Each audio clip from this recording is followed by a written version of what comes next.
When it comes to wealth building, there's three things I want to talk to you about today. The first one is the two biggest mistakes I made that cost me tons of money and had ramifications for years. Number two, what to do about the taxes and the income you're going to make when you buy and sell properties or assets.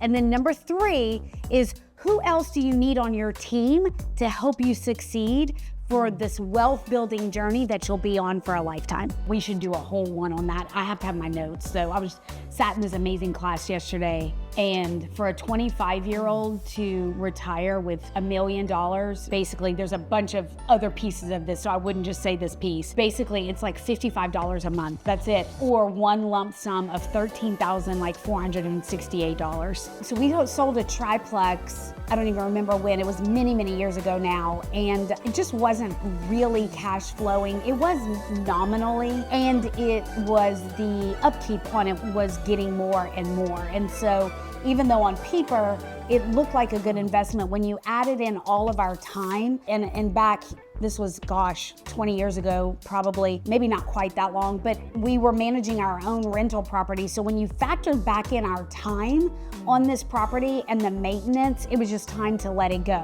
So we decided to sell it. We sold it for the price we wanted to sell it for, but here is where it all went wonky. I did not know about something called a 1031 exchange. With a 1031 exchange agent, the proceeds for one property that you sell goes into buying the next property, and it eliminates capital gains taxes. It's more than that, but just for the sake of this, that's what it is. I did not know about 1031 exchange, and so we sold that piece of property for a good penny, but because we did not have a plan for what to do with that money just really actually just got absorbed into our lifestyle. It didn't even get absorbed into another investment, and it definitely didn't get 1031 exchange to have the tax deferment. And so when we got that tax bill, it was actually the first year, if I'm remembering correctly, it was the first year that I actually owed taxes instead of getting a tax refund, which eye-opening experience just in and of itself. Even though we had been paying taxes every quarter throughout the year, we still owed more.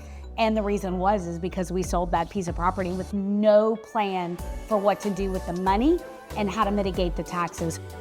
Huge lesson learned. I'm a huge fan of 1031 exchanges now, and do not sell a property now without having a clear understanding of what's happening with the money and where is it going. Actually, for me, I don't love paperwork. I don't love profit and loss statements. I don't love income statements. I don't like collecting documents to file my taxes. I don't like keeping receipts. I don't like when we used to balance our checkbooks. I didn't like doing that. None of that comes natural to me. But one of the things that I began to realize as an adult is I either get to adult and tell my money what to do and choose my life, or I can continue to say, I don't like that. It's not fun. It's boring. And I'm not in charge of my money. My money is in charge of me, and I get a default life. And then for me, the next thing that comes up is that I've been asked to steward these resources, and am I stewarding these resources to the best of my ability? Not perfect, not to the best of somebody else's ability, because we can't know what we don't know until we know it. We have to learn it.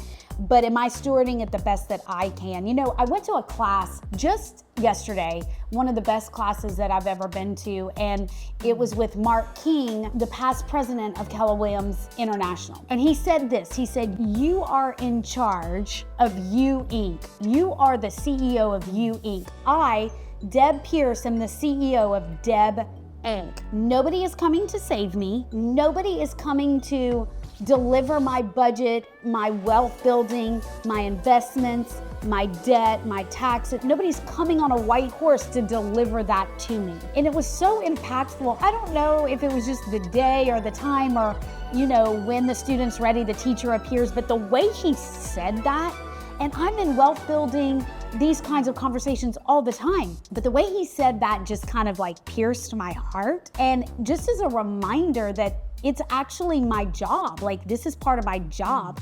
And because I don't love it, and I'm not really necessarily good at it by myself, how can I make sure that there's safeguards in my world to help automate things, to give me leverage so that somebody else who maybe they do love it or they are really good at it, they can provide that for me. I just went back actually last night and was looking again at the people that I have in my world and who is helping me make sure that I am successful as the CEO for Deb Pierce Inc.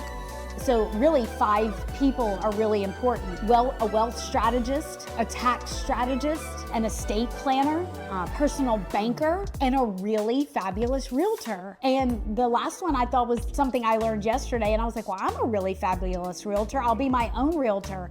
And what Mark was teaching us is, no, that's not the best use of my time. Somebody else needs to go find the deals, the great deals out there for me, and I'll bring the strategy and how we're gonna implement them. So that was like a big aha for me. If you don't love those things, and a lot of us don't, like who's in your world? Like I pay a bookkeeper to make sure that my books are balanced and to make sure my P&L is straight. We have meetings to make sure that our wealth building is on target and on pace for our goals. Things like that are so important, but I wanna leave you with this. You are the CEO of You Inc. Nobody's coming to save you. So let's learn and grow in this area. We could do it together, by the way, because I need it too. And a bonus one, if you made it this far in the video, it's actually 6, not 5, is you need a fabulous insurance agent in your back pocket. Insurance is one of our biggest expenses throughout our whole entire lives. So have an insurance agent you can trust, somebody that can quote and re-quote things for you. And that in and of itself, as you re-quote things, you will find the money that you need to invest and to wealth build.